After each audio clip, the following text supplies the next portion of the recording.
नमस्कार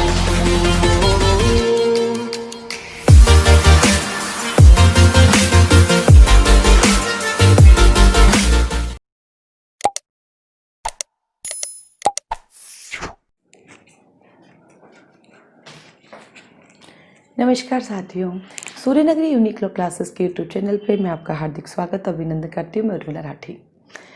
कई बार कॉल आते हैं मेरे पास, कई बार पूछते हैं कि आप इसके बारे में सजेशन दीजिए। किसके बारे में? AIBE के बारे में, कि कैसे इसकी प्रिपरेशन करनी है, किन चीज़ों का ध्यान रखना है, कैसे पास हुआ जाए। देखो, इसमें क्या दिक्कत हो रही है कि जो बच्चे कॉलेज के साथ ही प्रिपरेशन शुरू कर देते जुडिशरी की, उनको ये दिक्कत नहीं आती। क्यों? क्योंकि उनको लॉ पढ़ना आ जाता था। ये ओपन बुक एग्जाम है, फिर भी वो नहीं कर पाते हैं। उसका रीज़न है क्योंकि मुझसे कई बार पूछते हैं इसके लिए कौन सी बुक्स, पास बुक्स खरीदें, यानी कौन सी गाइड ले। ये गाइड से एग्ज़ाम क्लियर नहीं होगा।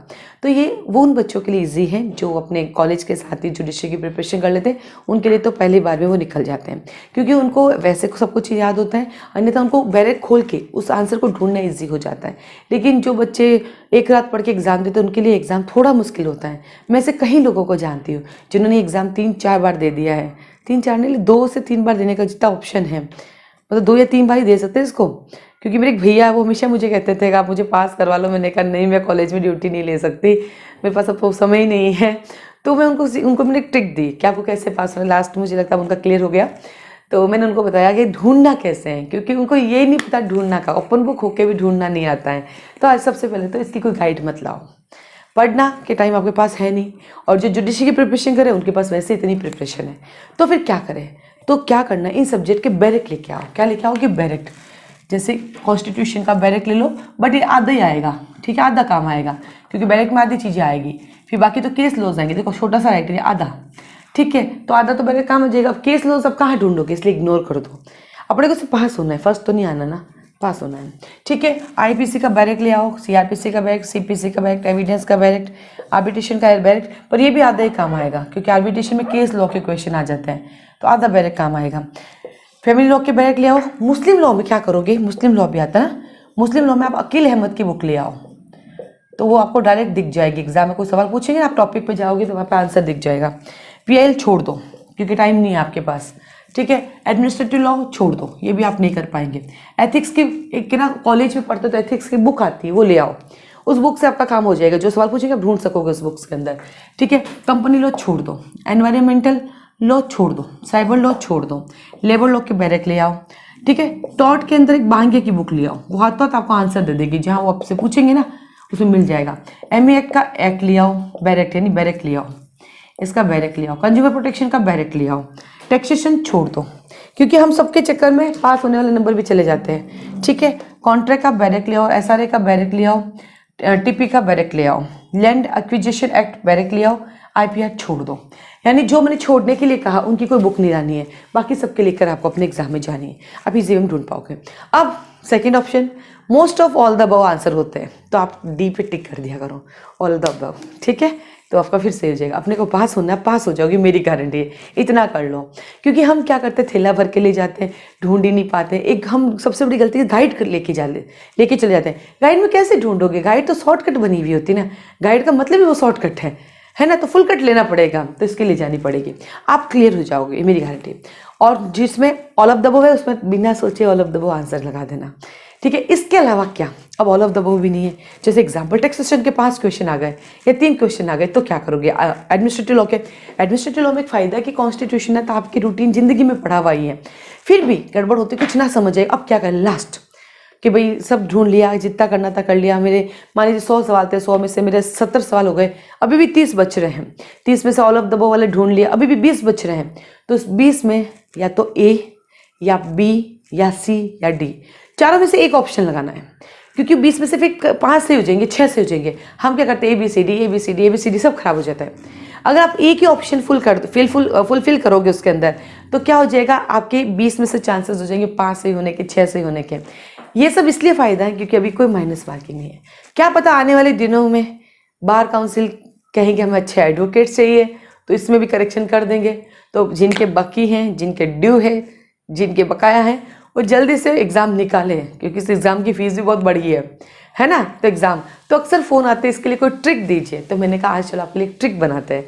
तो ट्रिक क्या है, जो मैंने राइट लगाए उनके बैरेक लेके जाना, बुक नहीं ले जानी है, गाइड्स नहीं ले जानी है, बैरेक उसको ढूंढना है। ढूंढ लोगे, आप बड़े बच्चे हो आराम से ढूंढ लोगे, है ना। अड़ोसी पड़ोसी भी हेल्प कर देते हैं। फिर भी कुछ ना मिले, ऑल ऑफ दबाओ, फिर भी ना मिले लास्ट में, तो ऑप्शन हमेशा एक ही रखना है, या तो ए या बी या सी या डी, ये एग्ज़ाम पास हो जाएगा।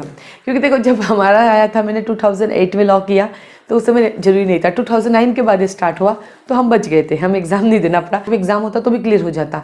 लेकिन जो सीनियर्स हैं, मतलब स्टूडेंट जो सीनियर है पहले से, उनके पास ना तो इतना समय होता है, और वो लोग बहुत परेशान हो जाते हैं इस एग्ज़ाम को कैसे क्लियर करें। और जो स्टूडेंट छोटे उम्र वाले हैं उनके लिए कोई दिक्कत नहीं, वो आराम से कर सकते हैं। और स्पेशली वो बच्चे जो जुडिशरी की प्रिपरेशन लॉ के साथ ही कर देते हैं, उनके लिए है। अब आते इसी के साथ एक और चर्चा, 3 साल का एक्सपीरियंस वाला। बार काउंसिल को कैसे समझाइए, इस एग्ज़ाम को भी आप हमारे कैसे पास करवाते हो। ये एक्सपीरियंस यहाँ से ले सकते थे आपने, वो उसको भी इतना इजी कर रखा है, वो भी पास नहीं कर पाते हैं। रही बात एक्सपीरियंस की, तो मैं तो यही कहूँगी कि एक्सपीरियंस नहीं होना चाहिए। अगर यदि वो करते हैं तो आप चिंता ना करें, हम सब मिलकर जाएंगे। हमें हमारे स्टेट के हाई कोर्ट के पास जाना है तो उनसे रिक्वेस्ट करेंगे, हमें हमारे इंडिया के सुप्रीम कोर्ट के पास जाना है तो हम वहाँ जाएंगे, उनसे रिक्वेस्ट करेंगे कि सर प्लीज़ आप ऐसा मत कीजिए। हम वादा करते हैं कि हम आपको सीख के बताएंगे, आप ट्रेनिंग में हमें सिखाइए, हम सीखेंगे।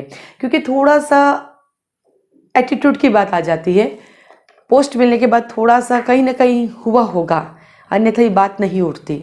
उस चीज़ को हमें मानना पड़ेगा कि कुछ तो कहीं से, है ना, आग लगी तो धुआं उठाए, अन्यथा धुएं की जरूरत नहीं थी। राजस्थान जुडिशरी के अंदर लास्ट जो एग्ज़ाम था 23 ईयर्स मिनिमम एज थी लास्ट एग्ज़ाम, मतलब 2018, 17, 16, बट 2019 में उन्होंने 21 ईयर्स वालों को भी परमिशन दी है। मतलब कुछ तो था सही तब दिया, अन्यथा नहीं। सिर्फ राजस्थान जुडिशरी है जो अपीयरिंग वालों को मौका देती है, बाकी इंडिया की सब जुडिशरी में लॉ मस्ट है, यहाँ अपीयरिंग वाले को भी देते हैं। तो कुछ तो सही रहा होगा तभी परमिशन मिली ना, कुछ तो बेनिफिट हुआ होगा, उनको भी लगा होगा बच्चा मेहनत करके आता है। तो मुझे लगता है एक्सपीरियंस नहीं रखेंगे, और फिर भी रखते हैं तो हम उनसे निवेदन करेंगे, हम जाएंगे उनके पास, ताकि ऐसा नहीं होगा और हम सब साथ उसकी चिंता ना करें। बढ़ते हैं, तो जो AIBE वाले हैं वो एग्ज़ाम दीजिए, और जो अपीयरिंग वाले बच्चे हैं वो चिंता ना कीजिए, हम करेंगे, हम चलेंगे, हम निवेदन करेंगे। ये नहीं आएगा 3 साल वाला, आप चिंता ना करें, और आएगा तो हम उस पर भी देखेंगे, उनका भी कोई लॉजिक होगा, अगर सम्मान लायक होगा, अगर वो कहते हैं करना ही जरूरी है तो हम उनके क्या बोलते हैं, उनके हर एक ऑर्डर का सम्मान करेंगे।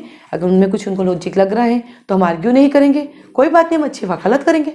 3 साल में अच्छा है LLM हो जाएगी, 1 साल के LLM वैसे ही कैंसिल हो गई, तो अपोजिट जो सोचेंगे उसको कि चलो कोई बात नहीं, LLB के बाद 2 साल LLM हो जाएगी, इधर हम नेट JRF की तैयारी करेंगे, 5 साल की JRF मिल जाएगी, थोड़ा सा वकालत भी कर लेंगे। क्योंकि मेरा एक स्टूडेंट है, मुझे आज भी याद है, उसने 1 साल प्रिपरेशन की, फिर वो कोर्ट चला गया, उसका नहीं हुआ, तो उस 2016 मेरा भी नहीं हुआ, तो उसने कहा मैम आपका ही नहीं हुआ। तो हम तो सोच भी नहीं सकते, जब आपको इतनी चीज़ें आती हैं और आपका नहीं हुआ 2016, मैन लिखा था, मेरा मैन क्लियर नहीं हुआ था, मैं रह गई थी मैन में, तो उसने यही कहा जब मैम आप करें तो मैं तो कर ही नहीं सकता, मेरे लिए पॉसिबल नहीं है, और वो कोर्ट ज्वाइन कर लिया। नाउ जब आज उससे बात होती है वो कहता मैम इतना अच्छा लग रहा है, कोर्ट में मज़ा आ रहा है, अच्छी वकालत चल रही है, फीस भी अच्छी मिल रही है, आर्ग्यूमेंट करने में अच्छा लग रहा है। इसका मतलब हमारे लाइफ में क्या है, हम LLB की हम वकील बन सकते हैं, हम जज बन सकते हैं, हम नेट क्वालिफाई करके हम कॉलेज के लेक्चरर बन सकते हैं, हम जूनियर लॉ ऑफिसर बन सकते हैं, हम बहुत सारे डिपार्टमेंट पैनल एडवोकेट्स बन सकते हैं, हम लॉ ऑफिसर्स बन सकते हैं बैंक के अंदर, हमारे पास बहुत सारी बड़ी बड़ी कंपनियों में लॉ ऑफिसर की रिक्वायरमेंट है, अपॉर्चुनिटीज़ बहुत है, सीखने वाला चाहिए, और सीख लोगे तो सब आ जाएगा। तो हमें दोनों को लेकर सम्मान करना है, बट हाँ हम कोशिश करेंगे कि 3 साल वाला आए ही नहीं, और वो तभी होगा जब हम सब एक साथ खड़े होंगे, और खड़े होंगे एक आवाज़ से बात करेंगे, तभी हो पाएगा। क्योंकि कहते हैं संगठन में शक्ति है, हम एक दूसरे से ऐसी आलोचना करते रहेंगे तो चली जाएगी चीज़ें हमारे हाथ से, हम वहीं बैठे रह जाएंगे। ठीक है, चलिए, बाकी ये ध्यान रखिएगा, इजी है एग्जाम पास करना, इसमें ज़्यादा कोई दिक्कत नहीं है। गाइड वाइड मत ले जाओ, टाइम वेस्ट हो जाएगा, ब्रेक ले जाओ, फटाफट काम हो जाएगा। ठीक है, और कोशिश करें कि देखो खुद से पढ़ लो, मेरा कहना मानो, लॉ किया आपने, अब आपको अच्छा लगेगा। ये जितने मैंने राइट लगाए ना उनके बैरेक ले आओ, और बैरेक को एक नॉवल की तरह पढ़ लो, पूरा जिस्ट पूरी कहानी कानून की आपके हाथ में जाएगी, और आप इतना अच्छा फील करोगे, वाह यार इतना अच्छा है क्या कानून, वो आपको अच्छा लगेगा। तो मेरे हिसाब से बुक्स ला के पढ़ो।